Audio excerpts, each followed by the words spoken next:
So again, another implementing research sort of focus for this particular talk. And the topic, as you can see, the title, what makes it doctoral?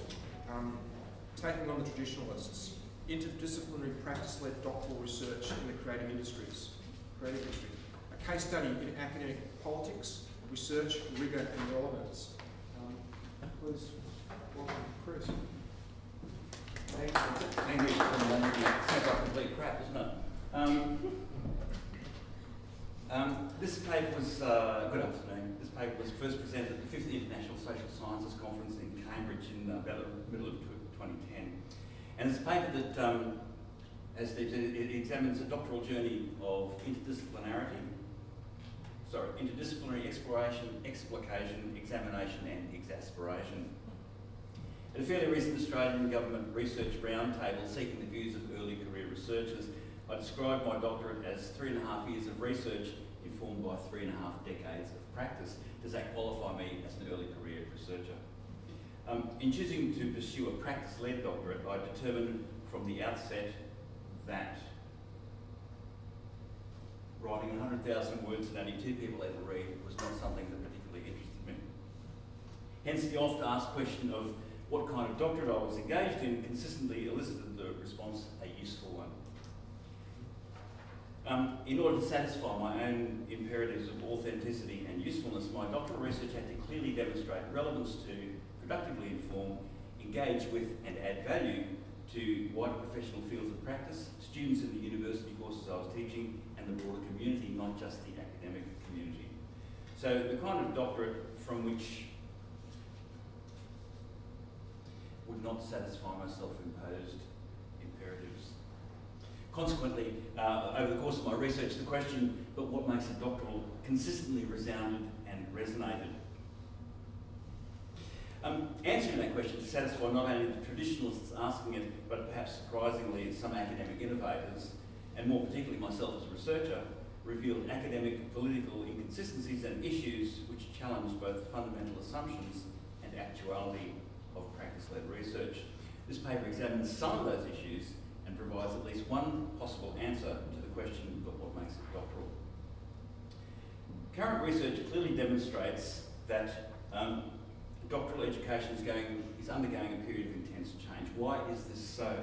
There is clearly a recognition by both government and the professional community that the traditional PhD needed to undergo critical appraisal in terms of the relevance and benefit to or otherwise of the academic doctorate to the professions and wider community. Some scholars question the motives of institutions offering more flexible practice-led doctorates, suggesting that they, having actually lived the practice-led process, I would concur that whilst there may indeed be questions of entrepreneurial versus educational philosophy, from the point of view of the candidate, doctoral studies are undertaken for diverse reasons at diverse career stages. What is abundantly clear is that this diversity goes well beyond just laying down the groundwork for a career in academia. The shift of emphasis from that purely theoretical and discipline focus to one more aligned with the needs of the professions and of the candidates themselves is underlined by vow and tenet.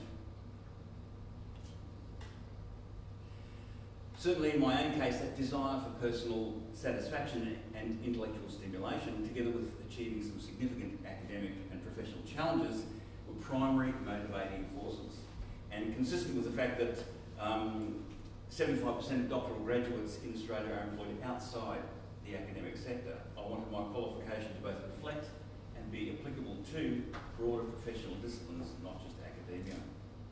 Because there is, in my considered view, an inherent usefulness in bringing professional experience to the academic context, and vice versa. Certainly what my students expect is not only academic qualifications, but currency of knowledge based in actual, real-world professional practice, experience, and achievement. Architecture Professor Richard Blythe poses this very pertinent question. Research informed by a lengthy professional career certainly bears discussion, in contrast to the traditional view that the custodians of public knowledge production reside solely within the halls of academia. It's through those described by Blythe as adventurous practitioners that problem solving in practice demands and inspires innovation, which ultimately filters back to the university to inform pedagogy. As Blythe argues, when you draw something, you learn something about that thing that you didn't know before you started to draw it. This is parallel in other artistic fields. Rather than simply waiting for inspiration to arrive, new ideas in fact emerge by beginning to type a script, by beginning to play a melody, by beginning to move across a stage, by beginning to sketch the first frame of a storyboard. The theory is embedded in the practice. According to Dronsfeld, theory cannot stand alone. It is made manifest through practice. Crucial as a rigorous theory is and must be, there is simply no substitute for applying that theory to a practical, real-world environment where its validity is tested and, not uncommonly, amended, adjusted, and occasionally jettisoned completely to be entirely rethought. This is action research, the testing of new ideas embedded in practice. The knowledge thus produced is. So why should this be of inherently less value or validity than a theory untested in practice? Why is there resistance to the whole notion of practice-led research? Does this resistance distill down to a simple question of professional status, of knowledge snobbery?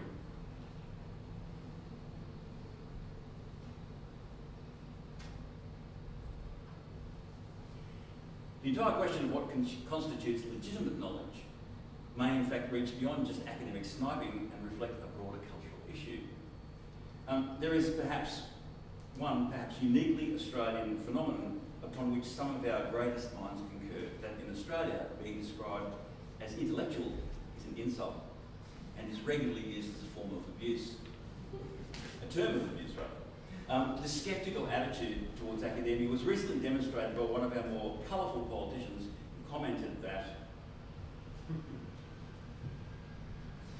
yet to be subjected to some serious academic research, conducted presumably with a Chardonnay in one hand and suntan lotion in the other, this sweeping generalisation, true or not, is indicative of the kind of attitude more prevalent in our society than we academics would perhaps wish.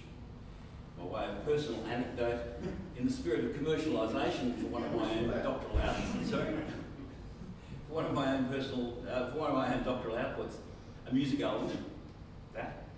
I mentioned to a certain nameless music distributor that two international jazz legends had both awarded the album high distinctions in its doctoral context. The merest hint of an academic connection elicited another colourful response. Philistine view indeed, but academia might have to accept some responsibility for this apparently widely shared perception. Some academics do alienate the wider community by tunnel visioning themselves into excessively narrow specialisations. As eminent intellectual Dr. Barry Jones suggests, some academics may thus morph into a super specialist. However, it's not just Philistine elements in the media, but certain academics themselves who espouse this less than charitable view, and not just in Australia.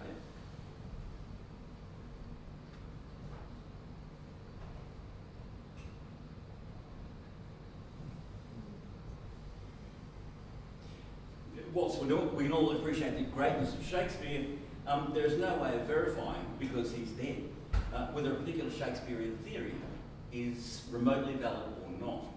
Yet an entire academic industry has emerged around entirely unprovable theoretical questions of what authentic Shakespeare might or might not be. Theories around what colour underwear Shakespeare might have worn every second Tuesday and what effect that might have had on his rhyming couplets are questions to which we might never find the answer or give a toss. However, some academic somewhere is bound to want to explore the question in great depth and detail. This represents the no-risk option, particularly for those theoreticians who, locked in a rehearsal room with a script, a cast of actors and an opening night deadline, might struggle to know where to begin. Another more recently dead artist has also attracted the interest of academic researchers. I suspect that when John Lennon wrote All You Need Is Love, he's unlikely to have given a great deal of conscious thought to his lyrics being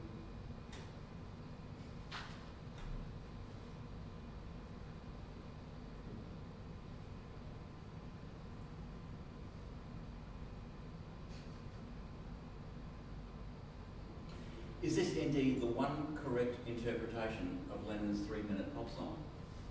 Is there any way of proving what Lenin was actually out to do when he's no longer here to ask? Is the question relevant to anyone other than the academic asking it? Is there some authentic meaning which Lenin himself perhaps missed and only academics are capable of unlocking the real truth? I would argue that there is far greater authenticity, truth, knowledge and validity embedded in the embroidery of this World War II apron fashioned by POWs than there is in any journal article written about those same POWs by academics, possibly not even on the planet during World War II.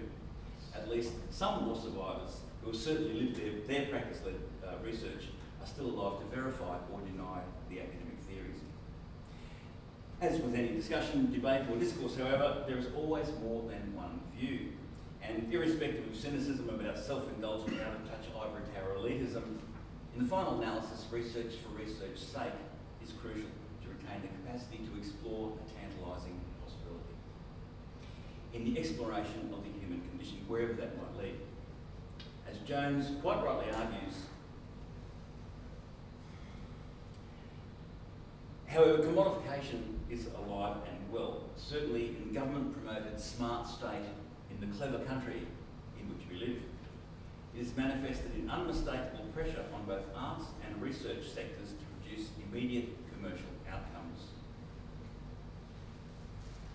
Depending on one's definition of immediate, I would argue that this kind of pressure has the effect on both art and research of potentially diminishing quality, depth and value. It's therefore imperative that research, like art, is permitted within reason to be allowed to run its course, to go where it will, to explore that tantalising possibility, however long that might take. According to 2006 Australian of the Year Professor Ian Fraser, 2 decades of challenges, achievements, disappointments, resistance, serendipitous moments and lessons learnt to arrive at the stage of saving countless lives while generating some $1.5 billion per annum through the development of the phenomenally successful cervical cancer vaccine underlines the fact that this kind of medical research was clearly not driven by any expectation of immediate commercial outcomes. Ultimate success, both medical and commercial, was a function of not succumbing to the external commercial pressures. Recent research demonstrated that it is indeed not the short-term but the long-term view and investment which is most likely to achieve success both commercial and research. In hindsight, perhaps with more time, the theory behind the drug thalidomide would have been better able to predict its horrors. Certainly, it is more important that both researchers and artists have an eye for commercial, immediate or not. However, in the interests of research depth, authenticity and validity, perhaps the term commercial viability is more appropriate to justify funding than commercial outcome. However, despite the academic and economic arguments, in my own case, practice-led research was the only realistic doctoral option in order to explore in my own way, my own questions, my own test of authenticity, my own commercial imperatives, and my own tantalising possibilities. The first of those tantalising possibilities came in the form of the first of my 3 doctoral projects, my research for research's sake indulgence, with the capacity to generate an infinite variety of potential outcomes, all equally valid.